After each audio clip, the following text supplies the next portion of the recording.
Hi everyone, welcome to episode 5 of the Song Diary. My name is Mason Blue. I'm a pop music producer based in London, and 5 is my favourite number. We've made it to episode 5 and I'm really excited because we're going to be talking about one of my favourite songs that I've worked on. It's called Game Over and it's performed by Frannie B.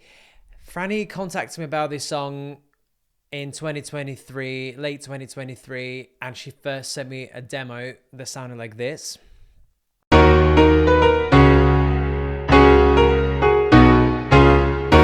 Falling out of touch.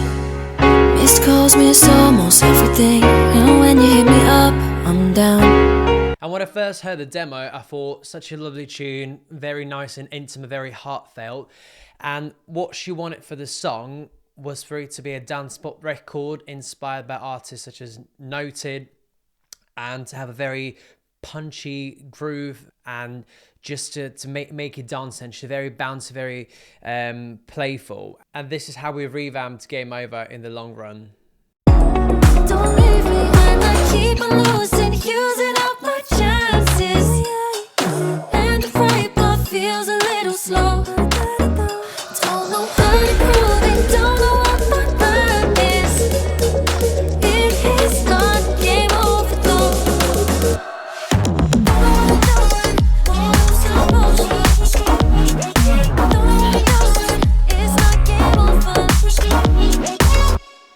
So first things first, when I listened to the demo, one thing that really stood out to me was the fact it was slightly slower for the task at hand, and I suggested that we speed up the tempo, so we basically made the song faster overall.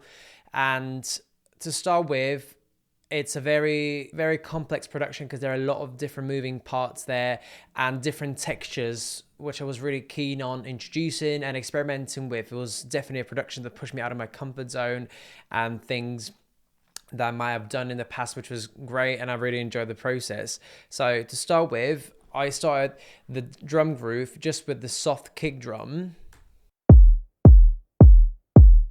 And the reason I made the kick slightly softer than what it's in the drop, for example, is because I wanted it to grow and to have more impact as the song progresses. I wanted it to have layers of development, and I wanted to slowly introduce various parts of the song. Then when we go to the second half of the verse, we start introducing more elements to keep the beat moving.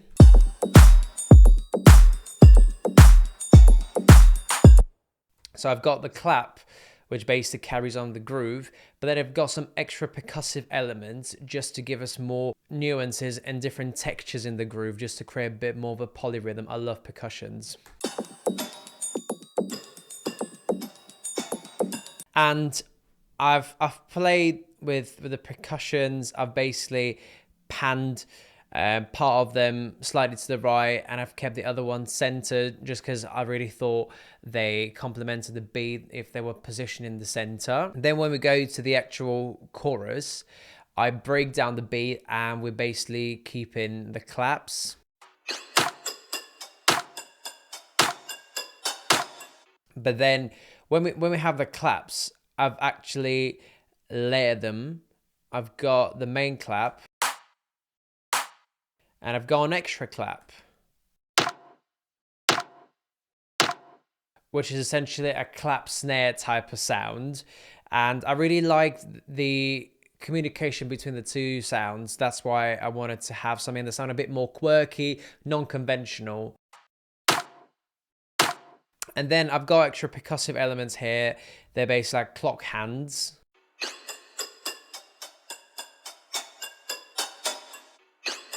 And as you can probably hear, they are moving from left to right because I wanted to have this sort of movement, so we don't congregate all the elements in one place essentially, so we're making more stereo. Then we keep building the drop from here. So we've got this impact, and that's combined with a crash, just to indicate that the beat starts to build up even more. We've got this percussive loop, which is similar to the one from the verse, and this is just to keep that familiarity throughout the beat going on, because we don't want to have too many different elements because you still want the song to feel quite coherent and very consistent throughout. And then we've got the build-up snare.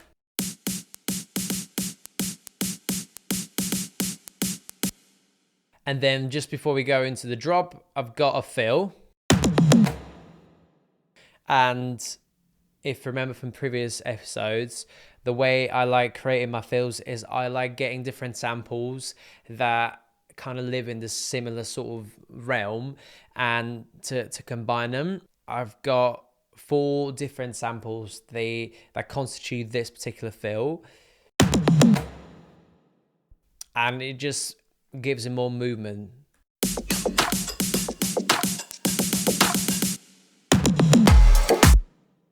And then we go into the actual drop. So we've got the main kick here, which is super present and is super punchy just because I wanted to cut through when I listen to that drop and to actually make you bounce more.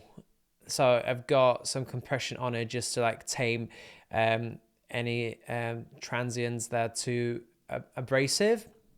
Then I've got thermal on it just because I wanted to shape the kick sound in a slightly grittier way. I've got an enveloper just to bring up some of the transients in the kick that we might have lost through compressing it. Then I've got a Pro Q3 just to further shape the kick. And if you're wondering why I've cut down on the low end, this is just to make more room for the bass, because the kick and bass in dance music in particular could obstruct each other quite a lot, and it's very important to actually cut some frequencies to leave space for them to thrive. And then I've cut down some harshness, some resonances, and some frequency ranges that make the kick slightly too boxy. And then I've got Pro MB just to tame some upper parts of the kick and to make it a bit more rounded off. And last but not least, I've got a warm tube saturation on the kick to make it more balanced throughout. And then we've got the snare.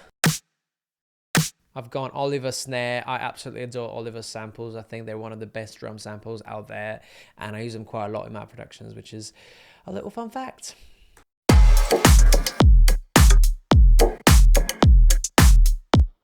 And then I've layered this kick with the claps as well for extra snap.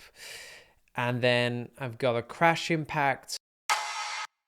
And notice that the crash is not sustaining. It just plays for one beat and it cuts after this. This is just to keep the beat tight. So I don't want anything to spill or to sustain for too long, because that makes the beat drag and it doesn't maintain that groove that we're trying to create here.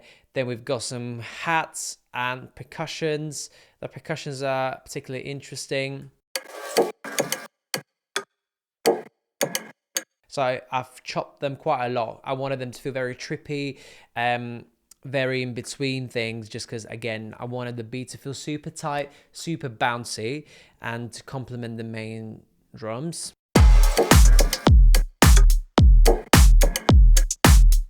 We're going into the second verse. I've pretty much preserved the same beat for the second verse, just because we've already introduced the drop and I wanted to carry on from here because we built that energy up to this point. So I didn't want to bring it back again.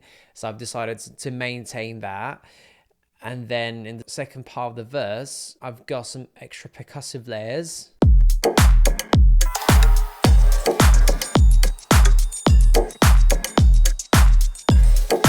I've got some tambourines playing here. And extra layers with them.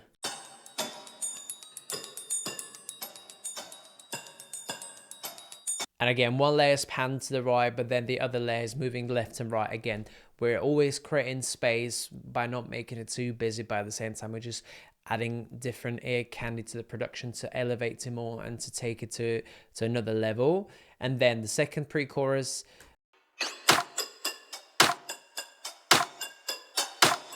It's the same as the first one. And then when we get to the second chorus, I wanted to have 4 beats of no drums just to focus on the vocals and then the drums come in after this just to create more of an impact, and again to actually create a bit of a break in the drum beat, because you want to have dynamics throughout the arrangement.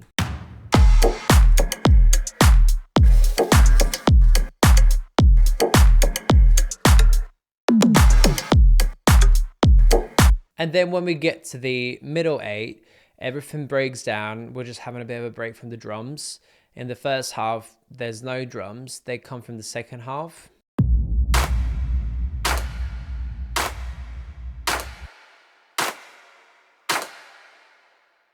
And they're quite wet. The claps are quite wet. They've got extra human claps here.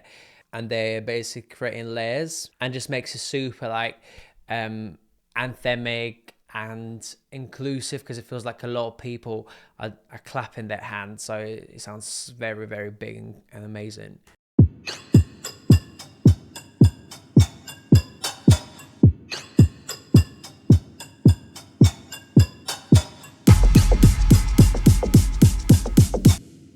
And then from the second half of the middle 8, we start building up.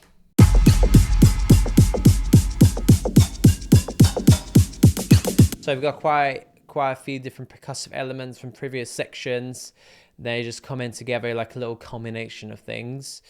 The last drop has got an extra hi-hat in there, just because I wanted the offbeat to feel even more impactful in there.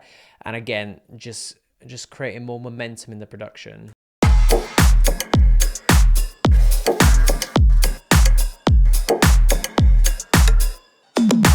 Next up, we've got the bass. So when it comes to the bass, I've got a few different basses playing here. Again, it's super colorful. First of all, we haven't got bass in the first part of the song. It comes from the second half of the first verse, and it is basically a sub.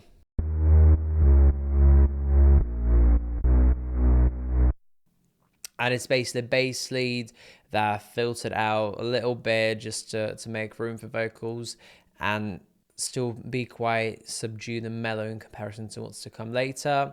Then we've got the bass plug that comes in the chorus. I wanted to keep it super dry and super short. I basically reduced the release all the way down just because I didn't want it to drag too much. Again, this part is very plucky, very staccato sounding because I wanted it to feel super tight.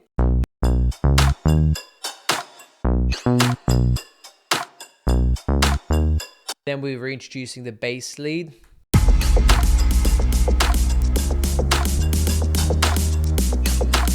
But notice that this bass lead, is not super prominent. It's got some frequencies cut out of it, and it basically plays a more tamed sort of line.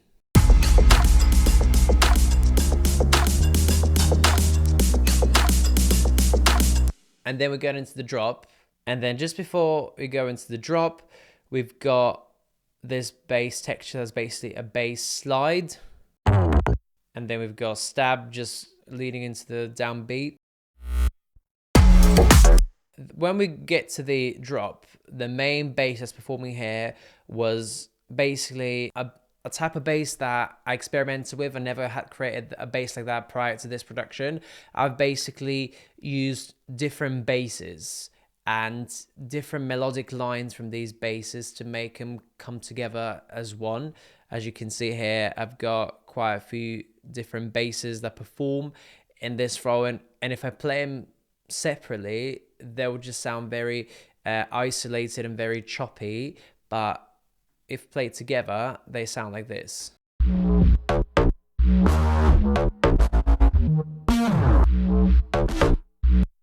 So it's a very, very fun way of creating a bass. It's definitely unorthodox, and I think it's a very unique way of creating basses. I learned this technique from NOTD from one of their productions, and it proved really useful. Honestly, it's such a cool way of experimenting with bass sounds and creating something that's more hybrid sounding.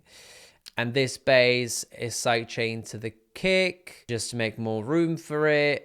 And also what I've done here is I've used reactive EQ via Pro Q3 just to carve the bass around the kick so they communicate better together. And I've sidechained the bass, the kick via the multiband compressor just so it ducks at around 100 hertz to make a bit more room for the kick to shine. And then we've got the second verse. I've basically got the same bass from the drop playing here, but I've filtered it so it's a bit more muffled.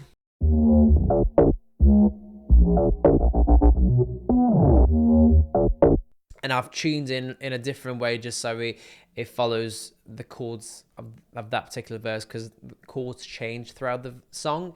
And I wanted to preserve that in the bass line as well. And then we go into the second verse. Then we go into the second half of the second verse. Here I've got the normal sub bass. Then in here I've got the bass lead from the first verse, which is this. And I've colored it a little bit different just because I wanted it to have a bit more beef to it. So I've added a bit more of distortion to it. And then this one's got another layer. That's a bit brighter and it's more of a layer because basically it's got a stereo imager on it just to expand it left and right. And it's got some of the low end cut. Again, this is more of a bass that cuts through speakers when you listen on different devices that might not be studio headphones or stereo speakers. And then we've got the actual chorus again. Same bass from the first time, same lead. Same lead for the second one. And then we're going into the drop, which is the same. When we go to the second half of the bridge, we've got a bass lead that's quite stereo and is slightly more open as a sound, just because I wanted to feel not just the low end, but some of the low mid frequencies as well, just because we haven't got too many drum parts performing there. So I wanted it still to feel big enough with less elements. Then we go into the final drop. And basically I've played with the bass here by chopping even more for the final chorus, and I've created this stuttery effect for the bass. Added just a little fun texture, a little transition between sections. Next up, we've got our synths and keys. So we've got quite a few different elements going on here. Check this out. So we've got these plucks. They're kind of like the main driving part of that intro, and they carry on throughout the verse as well. We've got these arbs.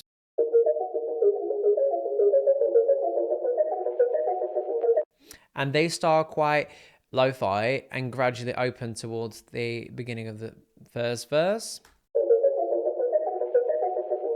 Then we've got an ambient vocal sample. Again, this is just for ear candy and a little bit more of variety in the intro. And then we've got reverse vox, just bringing us into the verse. And then we've got another vocal sample.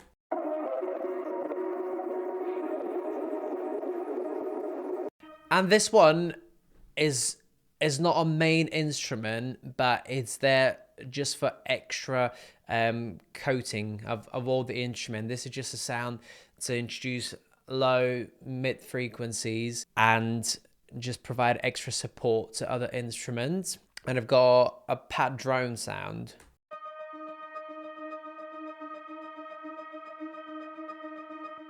It just plays one note and it's there to create a bit of tension. When we have these drone notes, it's there to create a bit of tension throughout the verse when the chords are changing. And then we've got reverse vocal that takes us into the second half. And then we've got reverse vocal that acts as an anchor in between sections. And I wanted that to feel quite toppy, but still ambient. That's why I've given it a bit of OTT by Xfer, a little bit of EQ, and I've cut it up until 1120 hertz, just so it doesn't get in the way of the vocals, and it's quite small sounding, so it doesn't have any low end. And then it's got thermal, just to give it extra sparkle in the top range, and quite a bit of percussion in there, just because it needs to be pulled back in the mix. And then we go into the second half of the first verse. Then we've got the same plucks from before, from the intro, but then we've got a guitar that comes in here. And this is just to create more movement in the groove, just because we've got more drums coming in, and I wanted this guitar to actually create this sort of bouncy feeling there. It kind of reminded me of the Chainsmokers, Illenium, all these guys. They use guitars in their productions, like kind of like dance pop future bass inspired. And we've got a vocal stab. Again, this is more of a ambient texture that's panned one side, just to create more of an etherealness to this particular section. So when we get to the chorus, the main part of it are these plucks. And they're layered. They're basically made of two separate pluck sounds. The first part is the main part of it that sounds quite present, and the second one is the layer. It's just for the top end, it's cut quite a lot and it's very teeny sounding, but this is just to add a bit more shimmer on the top.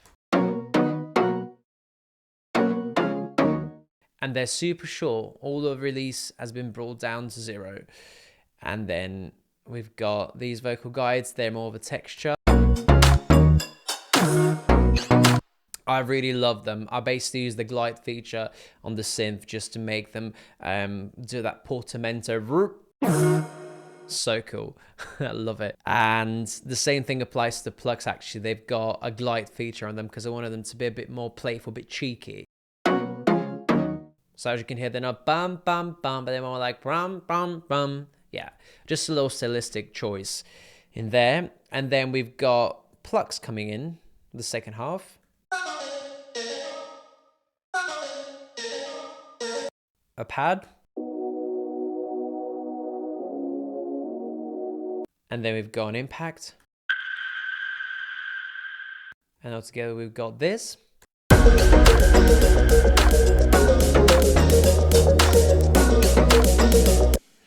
Yeah, and then we're taking it to the drop. So in the drop, I've got, first of all, I've got the keys. They're playing the stab chords.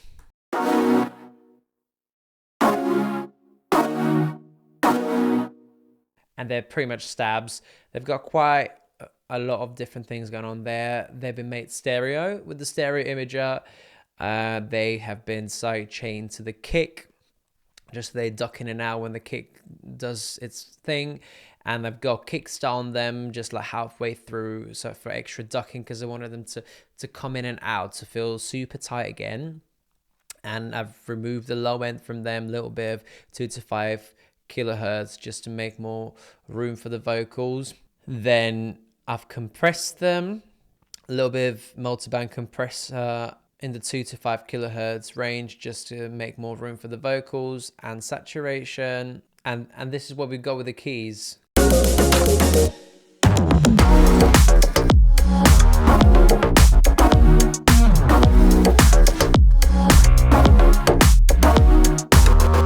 And these keys, I've played with them a little bit as well. So, because I wanted to have different hit points in the drop, just for transitions and for extra quirkiness. I've used one of the samples to create stuttery effect as well. Yeah, and it's more of a percussive element rather than the melodic one, but it really adds to that thing because it creates that sort of anticipation for what's to come next. And then we've got the drop vocals. Don't know what I'm doing, won't lose composure. And I've done quite a bit of playing with the vocals. So I've got the first vocal that's basically the lead.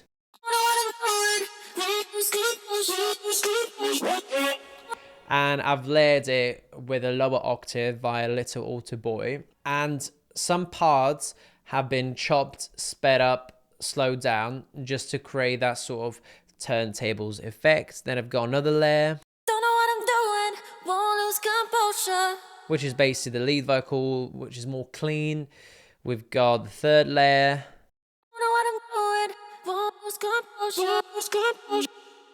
and this is more of a sidechained layer, again, just for more movement in there. And I've got some more of a texture of vocals.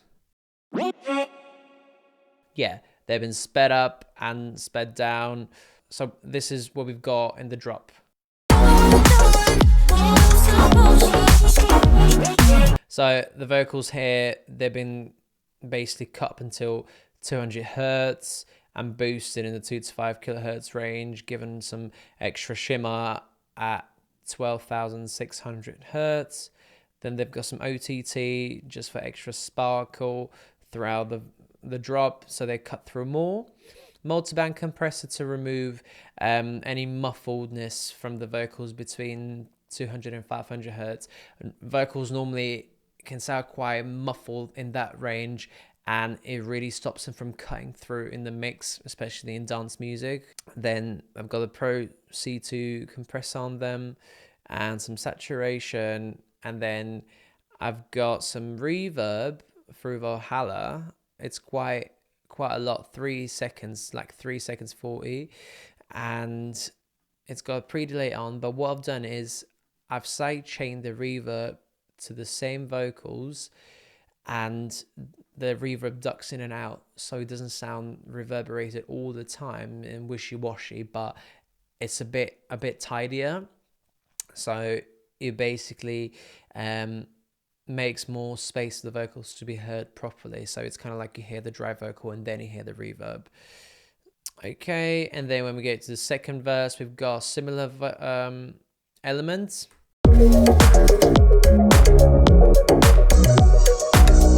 Yeah, similar elements from the first verse, and then we go into the second half of the second verse.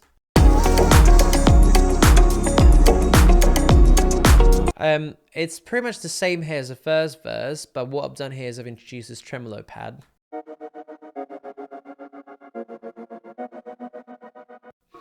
And again, it's playing all these gated type notes. It's kind of like Timbaland, Justin Timberlake, back in the day type of vibe, but it's really moving the beat, and it's just there to add extra movement in the groove. Then we're going into the chorus. So when we go to the second chorus, I wanted to introduce another layer to these plucks, so it sounds even bigger than the first time. That's why I've introduced this electric piano in here. And again, this is just adding an extra layer. I've cut the low end out of it and removed 2 to 5 kilohertz from it, just to make room for the vocals. And again, this is just to make the same section sound bigger. And notice that I haven't added a different line, different melodic line, or different drum sound. This is just to use what I've got and utilize it in a clever way by making it sound bigger instead of adding more, if that makes sense. That's the whole point of this. And then I've got this layer here. I wanted something to actually accentuate that downbeat just before the drop comes in. Check this out.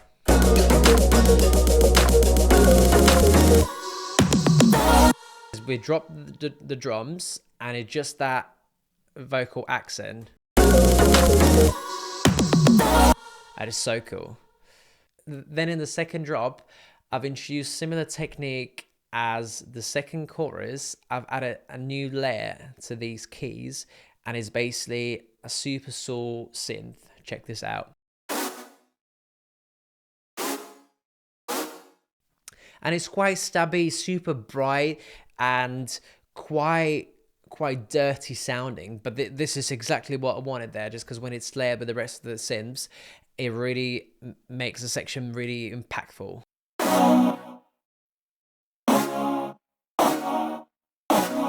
Then we go into the middle 8. Then we've got these plucks here.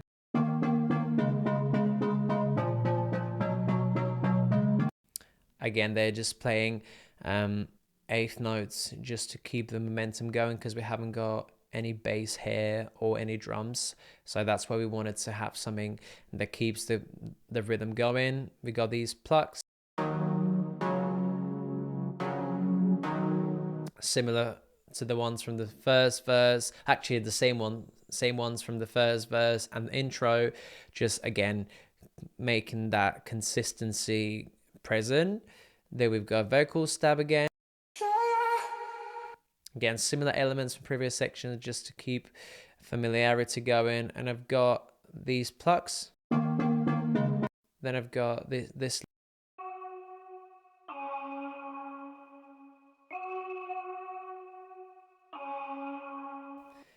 Yeah, this, again, more of a texture. And I've got these keys. They're the main part of this middle 8.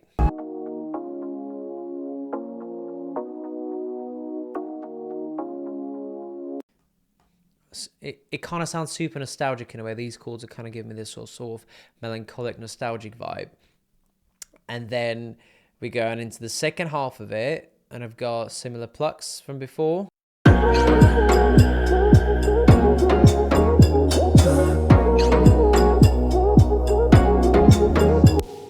And then we keep building it. We're adding the groovy plucks in the pad.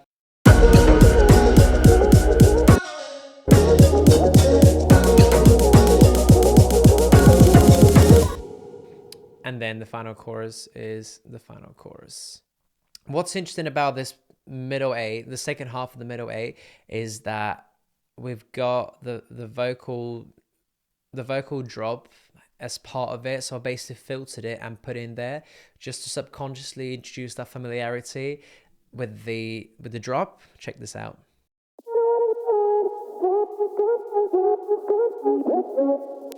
And it's super subtle. You might not hear it in the final version, but subconsciously you would register there's something familiar sounding there. And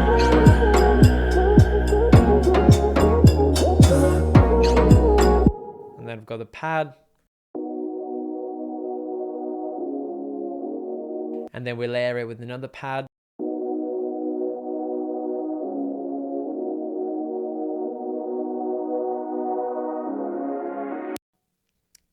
And as you can hear, they open up as the drop approaches. And they just stop. Oh, so beautiful. So beautiful. Okay. Then I've got some effects here to talk to you about. We've got these impacts.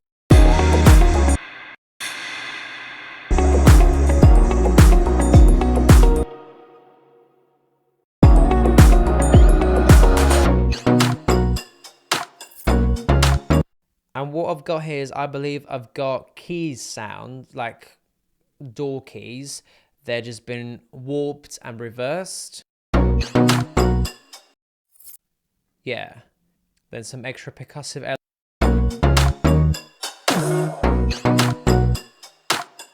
And then we've got some noise again, like some rising noise. And then in the drop, we've got some sirens.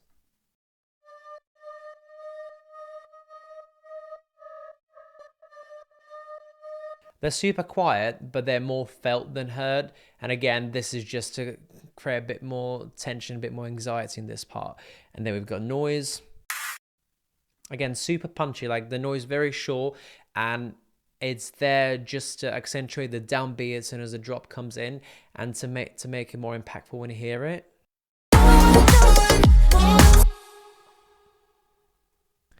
And last but not least, we've got the vocals. So I wanted the vocals to feel very ethereal in this song, especially in the verses. just because I wanted them to feel like they were coming from a different sort of dimension, because the way Frannie sang them was very heartfelt and super emotive, and I wanted to accentuate this by making them slightly more wet, essentially.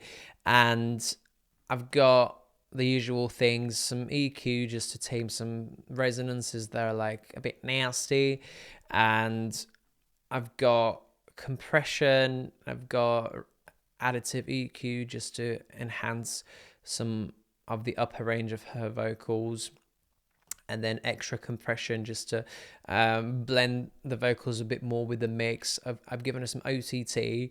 I really like using OTT in more electronic tracks, just because it adds extra top end to the vocals, and it makes them cut through the mix more without amplifying other parts of them.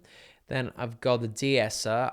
I intentionally placed the de-esser after the OTT just because I wanted to tune any harshness that the OTT might have introduced to vocals, and to make it a bit smoother sounding, because DS essentially acts as a dynamic suppressor to these sibilances. Pro MB, again in the 200 to 500 hertz, and then I've got 1 to 2K suppression happening on the MB, just because I noticed that we had some frequency build up going on there that was really tiring for the ear, especially when it boosts the vocals. So I wanted to tame that and again balance them out even more.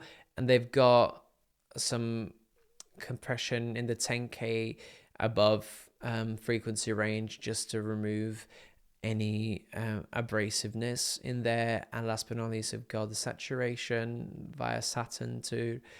I've got reverb from Valhalla, and it's quite wet, 3.78 seconds, and it's got quite a lot of pre-delay just because I wanted to have a nice separation of the dry to wet ratio, and it's on a smooth play. And again, this reverb is sidechained to the vocal just so it makes more room for it. But then I've got a delay by Valhalla which is set to a quarter note, and it basically sidechains into the lead again. And this is what the vocal sounds like on its own. I'm falling out of touch. Missed calls, missed almost everything. Notice that the vocals are quite breathy, so it was really important for them to be actually quite forward in the mix. And I feel the reverb and delay really complement that emotion Frannie's bringing through the lyrical context. Then in the intro, I've added part of the chorus just to introduce sonic familiarity to the listener before they hear the chorus.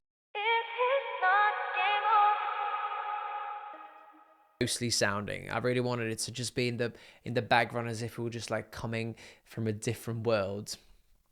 Then when we get to the backing vocals, we've got compression, we've got EQ, and I've cut quite a lot just to make more room for other instruments from the arrangement to shine through, some compression, more EQ, and again I've removed some 2 to 5 kilohertz from there just to make more room for the lead vocal to shine through, and I've boosted them at around 1300 hertz, and they've given us some extra shimmer at 12K. Then similar to the lead vocal, they've got OTT and Pro DS, Pro MB, and the Pro MB, apart from 200 to 500 hertz, it's working in the 2 to 5 kilohertz range just to remove some of those frequencies for the lead vocal to cut through a bit more. And we've got some saturation on them as well.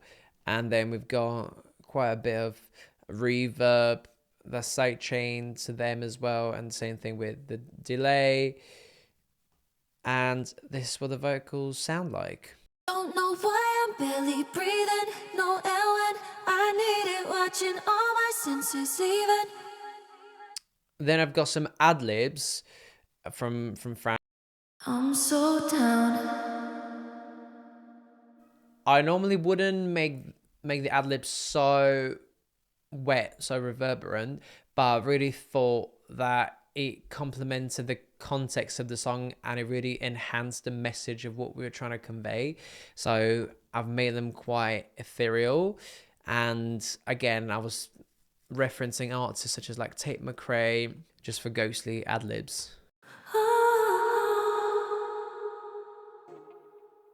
Then in this section, Watching all my senses leaving. When I keep I've used Frannie's vocals as a transition in between sections, and if I remove the processing, they sound like this. And I've basically made him sound like a chipmunk. And again, super ghostly.